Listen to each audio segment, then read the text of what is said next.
everybody and welcome back to another dense review. Today we're going to be reviewing Deltarune Chapter 1 through 4. Now I know Chapter 1 and 2 had already come out way before June 5th when 3 and 4 released, but I'd never beat anything past 1, so I've just kind of beaten them all on the Switch 2 as 1. So I figured, you know what, I'll just bundle them all together and then I'll do a review for Chapter 5 when that comes out, which I also know this one's a bit delayed, but you know, it's a very long game, so it took me a while to beat. Another thing I want to say before we, jump into it, the gameplay you're watching in the background is actually the Switch 2 exclusive gameplay that I recorded. I didn't end up streaming, so you're gonna get to see some of it in the background of this review.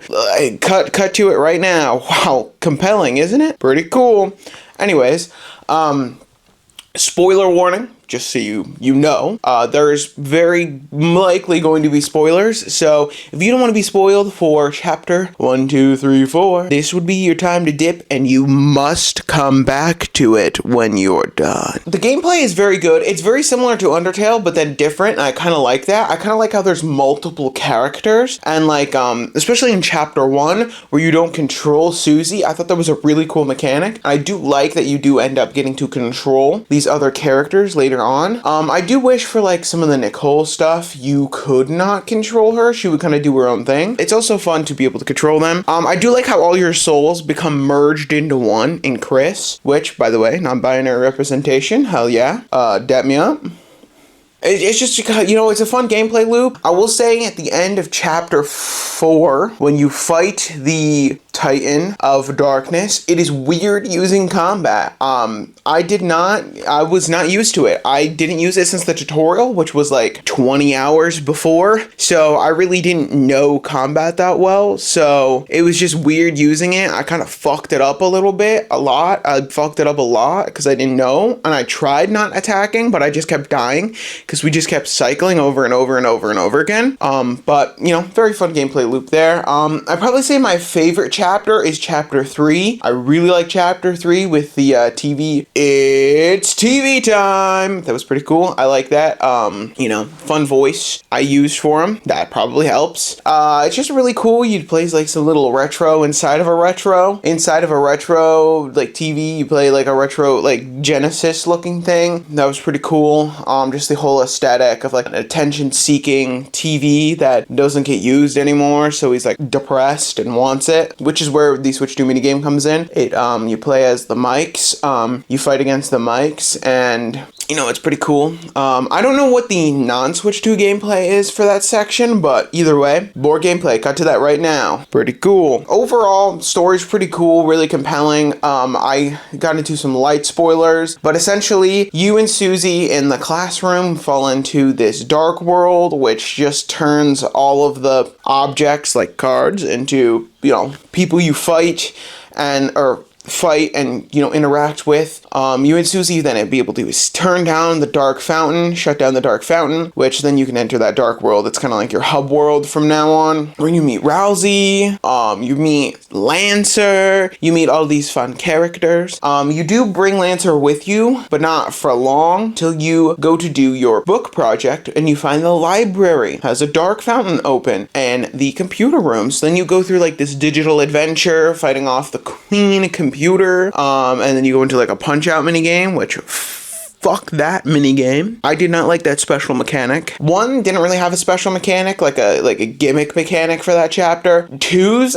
the boxing was fun until the final boss. 3, the little like console thing was pretty fun. I like that. I'm trying to think if there was another mechanic I didn't really like. I mean, the minigames were kind of fun. I think I like those. 4, pretty fun mechanic of the like climbing.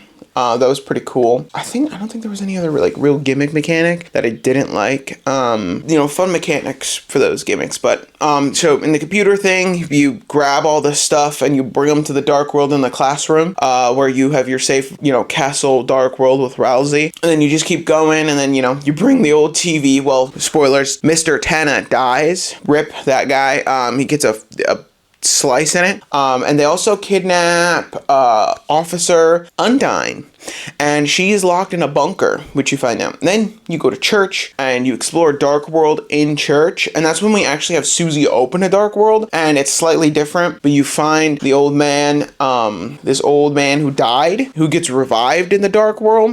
He kind of helps Susie work through some trauma, and also Susie becomes nice pretty much throughout the thing. This is from I believe I'm in the pacifist run, but I don't know. And you know, she becomes nice. The old turtle man helps her out, writes a letter to her. Then we just keep going. We go into the other dark fountain. There was 2 of them, so we have to go shut another one down. That's when we fight the Titan, because the dark fountains there were so many of them by the Dark Knight that just opened. It created a dark Titan, which then you fight, like you have to fight. At least I couldn't figure out a way to spare it, so I just started beating the shit out of it. So that's pretty cool. And that's pretty much sums up the story. Oh, the piano was pretty fun in part 4. There was the climbing and there was like the piano movement. That was pretty cool. I did like that. That was pretty fun. But that pretty much sums up the story. If you want to go more in detail, you can either watch my live streams where I stream them, or you can go play the game yourself. I highly recommend you do. Very fun. Like I said, I played this on Switch too. So I got the exclusive minigame. Show it in the background again. Wow, look at that. Compelling gameplay. Ooh. That's pretty much my thoughts on the game. I don't really want to go too much more in detail. I think you should experience the game yourself. On a scale of 1 to 10, I put chapter 1 through 4 of Deltarune. I would say it's probably like an